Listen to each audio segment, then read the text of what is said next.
Legendary Australia leg spinner Shane Warne, one of the greatest cricketers of all time, has died of a suspected heart attack at the age of 52. He was found unresponsive in his villa on the Thai island of Koh Samui. Warne had retired from all formats of cricket in year 2013. Good morning, I'm Sarah Sapsanama and these are the headlines of the hour.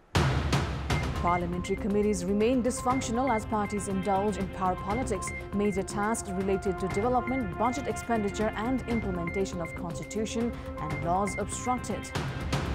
CPN Maoist Centre Chair Dahal agrees support for the ratification of MCC was a situational compulsion. Disgruntled leaders allege him of ignoring opinions of other party members.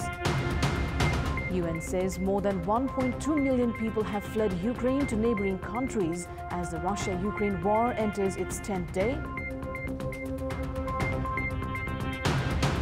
And spin wizard of cricket and one of the greatest players to grace the sport, Australian legend Shane Warne dies of a suspected heart attack at the age of 52.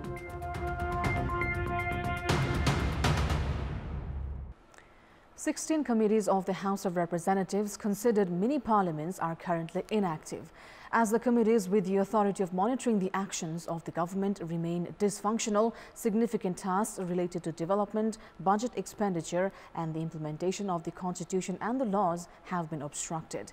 With the Parliament becoming a victim of political interest, the parliamentary committees have also failed to become effective.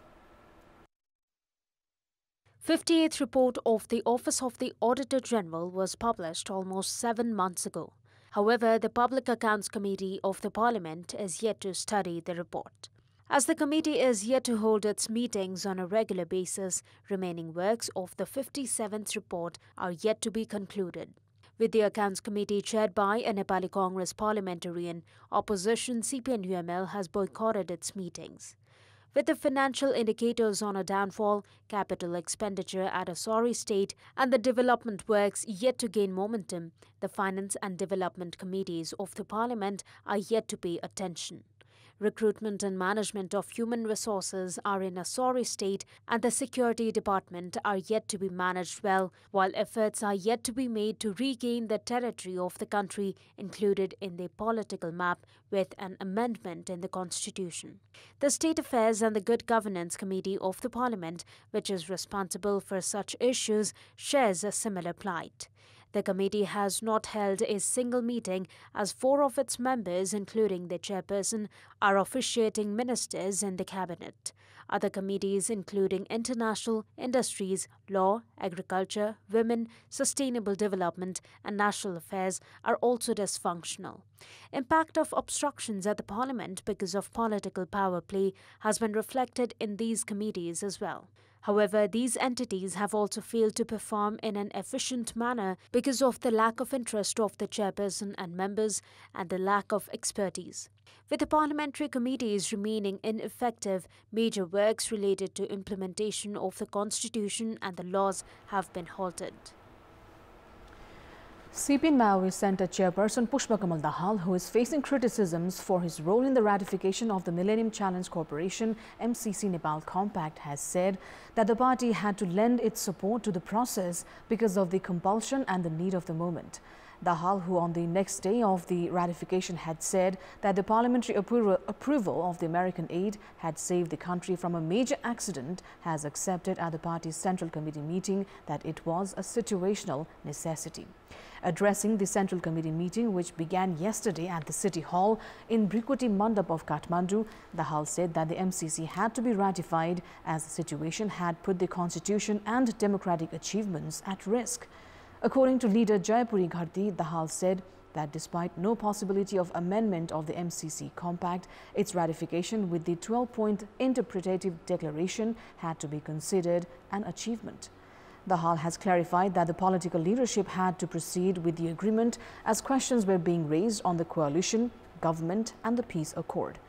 In a lengthy address, Dahal accepted the failure in extensive discussion on the compact inside the party and at public level as an error.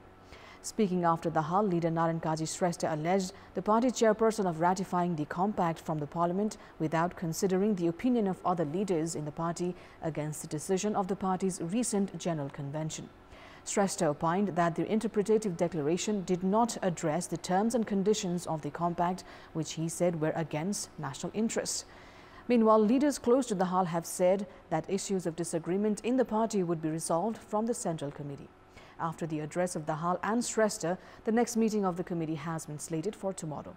The agenda of the Central Committee also includes the party's organizational structure, issues related to the office bearers, standing committee, Politburo and responsibilities of the leaders. The CPN Maui Centre is also holding discussions on the party's strategies for the upcoming local level election. The price of petroleum products have reached record highs. At a time when consumers are bearing the brunt of expensive fuel products, the government is not considering the reduction of taxes on petroleum products. National Petroleum Monopoly, Nepal Oil Corporation, purchases petrol at 93 rupees per litre from India and sells it in the Nepali market at 150 rupees per litre after adding 7 layers of taxes. Even after the inclusion of such taxes, the corporation says it suffers a loss of 16 rupees per litre in petrol alone. Likewise, the Nepal Oil Corporation has said that it suffers a loss of almost 12 rupees per litre in diesel, which it sells at 133 rupees after purchasing at 94 rupees. Customs and value-added tax amount to more than 42 rupees per litre in petrol. Consumer rights activists are of the opinion that the consumers would breathe some respite if taxes other than customs and VAT were reduced. The corporation has increased the price of petroleum products 7 times in the past 7 months. With the consumers resorting to protest against the hike, the government is yet to consider the reduction of taxes. In such a situation, the Nepal Oil Corporation avoids any dialogue in this regard, saying that the reduction of taxes does not fall under its jurisdiction. Economists have projected the situation to grow even more tougher with continuous increase of petroleum products in the international market. While other countries are reducing the consumption of fuel products, year-on-year growth rate of consumption of petroleum in Nepal stands at 20%.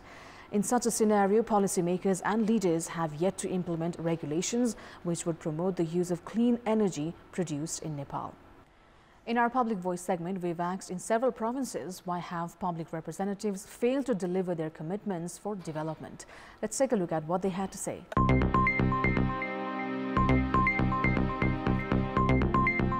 नेताहरू आफ्नो वचनप्रति इमानदार नभएर उनीहरुको आपसी तालमेल नमिल्नुको कारण यो अशिक्षित नेताहरू गएको कारणले गर्दा उनीहरुले बजेटको चाहिँ एकदम सही रूपमा योजना पनि बनाउन सक्दैनन् आएको बजेट उनीहरुले विकासको लागि भन्दा पनि आफ्नो लागि राखे त्यसैले विकास हुन सकेन आफ्ना कार्यकर्ताहरूलाई चाहिँ मात्र खुसी बनाउन चाहे उनीहरुसँग भिजन छैन प्लान पनि छैन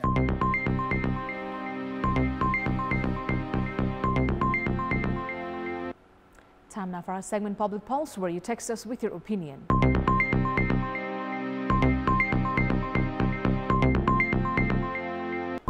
The question is, what do you term the trend of province governments forming commissions but creating obstacles in their operation? Your options are A, intention of misleading the public, B, to appoint cadres, and C, legal complications. Voting is on. Type NEWS, select your option A, B or C and send it to 34001 to share your opinion with us. That's all for the moment. Thank you for watching. Bye for now.